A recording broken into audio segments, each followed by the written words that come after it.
नमस्कार मित्रों, मैं फूलचंद झाझड़िया अपने YouTube चैनल कानूनी नज़रिया पर आपका हार्दिक स्वागत करता हूं। आज कानूनी विषय पर चर्चा के क्रम में हम ये देखेंगे कि शून्य विवाह की पत्नी भारतीय दंड संहिता की धारा 498 के तहत कोई शिकायत दर्ज नहीं करवा सकती है।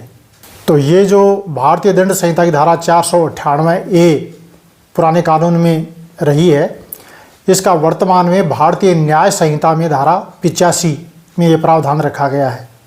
तो धारा 498A भारतीय दंड संहिता अथवा धारा 85 भारतीय न्याय संहिता, इसमें शुरुआत ही इस प्रकार होती है कि जो कोई किसी महिला का पति या पति का नातेदार रिश्तेदार होते हुए उस महिला के साथ क्रूरता करेगा तो उसको दंड दिया जाएगा। जब कोई ऐसा विवाह हो जिसमें दोनों पक्षों में से किसी का जीवन साथी जीवित हो, पत्नी का पहले से पति हो या पति की पहले से पत्नी जीवित हो, तो ऐसी स्थिति में यदि वो विवाह कर भी लेते हैं, चाहे पूरी बारात और गाजे बाजे के साथ, उत्सव के साथ, पंडित जी को बुला करके साथ फेरे के साथ वो विवाह संपन्न हुआ हो, फिर भी कानून की नज़र में वह विवाह नहीं है।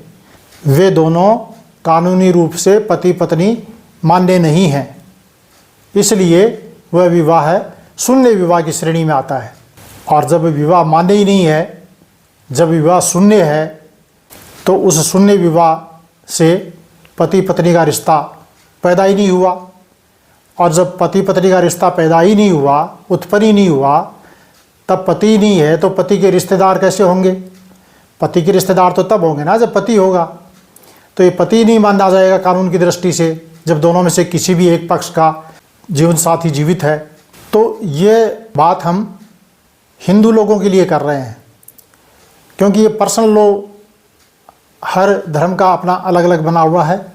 तो हिंदू धर्म के लिए हिंदू विवाह अधिनियम 1955 बना हुआ है, और इस अधिनियम की धारा 11 में 3 ऐसी स्थिति बताई हैं जिनमें विवाह शून्य माना जाएगा।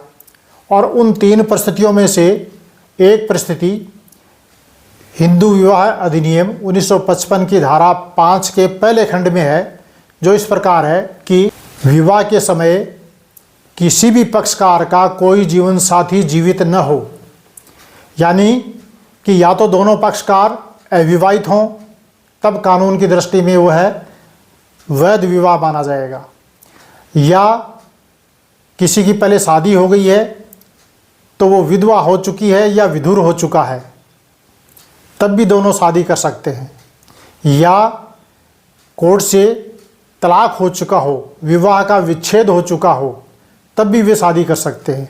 यानी कि शादी के समय दोनों में से किसी का भी जीवन साथी जीवित नहीं होना चाहिए।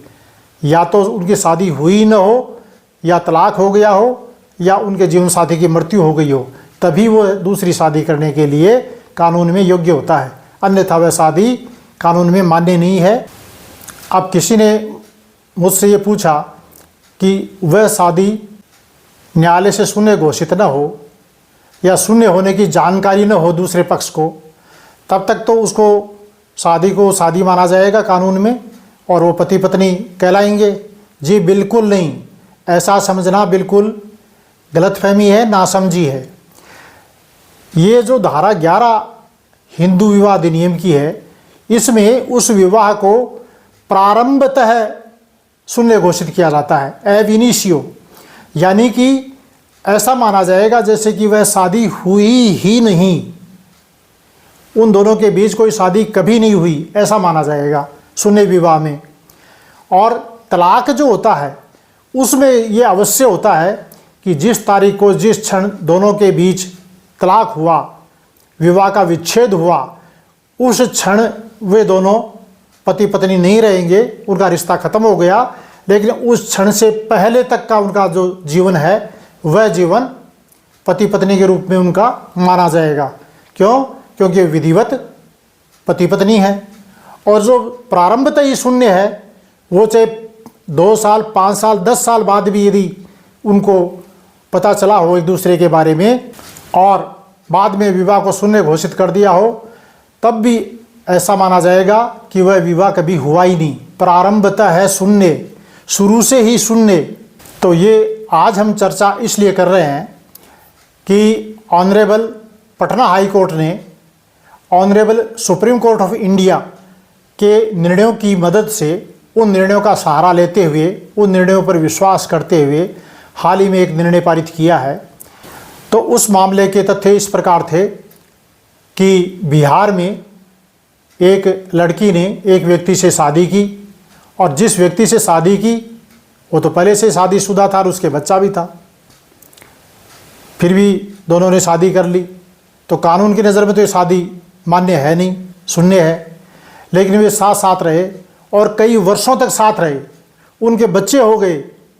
और उसके बाद ये स्थिति आई कि उस जो सेकंड वाइफ थी, यानी कि जो बाद में शादी करके आई, उस महिला ने धारा 498A भारतीय दंड संहिता के तहत क्रूरता का मुकदमा दर्ज करवाया।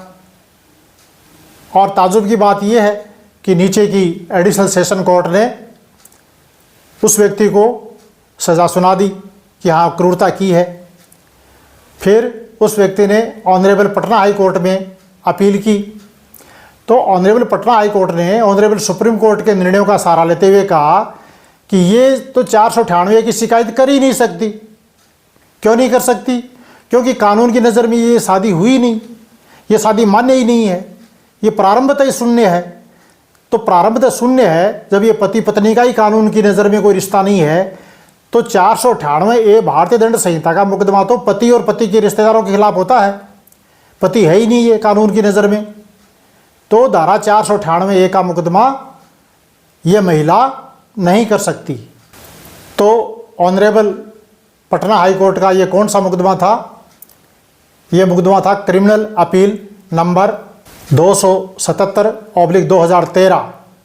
और इसका फैसला कब हुआ? इसका फैसला हुआ 25 मार्च 2025 को। देखिए 2013 में ये व्यक्ति हाई कोर्ट में अपील में गया ऑनरेबल पटना हाई कोर्ट के समक्ष, और 12 साल बाद ये फैसला हुआ। और फैसला ये हुआ कि शून्य विवाह की पत्नी तो 498A भारतीय दंड संहिता का मुकदमा कर ही नहीं सकती। तो ये एडिशनल सेशन जज के समक्ष जब ये मामला था, तब यदि उनके ये कंसेप्ट क्लियर होता तो वहीं ये फैसला हो गया होता। लेकिन कंसेप्ट क्लियर न होने के कारण उस व्यक्ति को सज़ा सुनाई। वह व्यक्ति ऑनरेबल हाई कोर्ट पटना के समक्ष गया और वहाँ 12 साल बाद ये फैसला हुआ कि शून्य विवाह की पत्नी धारा 498 भारतीय दंड संहिता का मुकदमा कर ही नहीं सकती। आशा करता हूँ आप इस तथ्य को अच्छे से समझे होंगे। यदि वीडियो आपको पसंद आया हो, अच्छा लगा हो, तो इसे लाइक कीजिए, अपने मित्रों के साथ शेयर कीजिए और सब्सक्राइब कीजिए। आपका बहुत बहुत धन्यवाद। नमस्कार।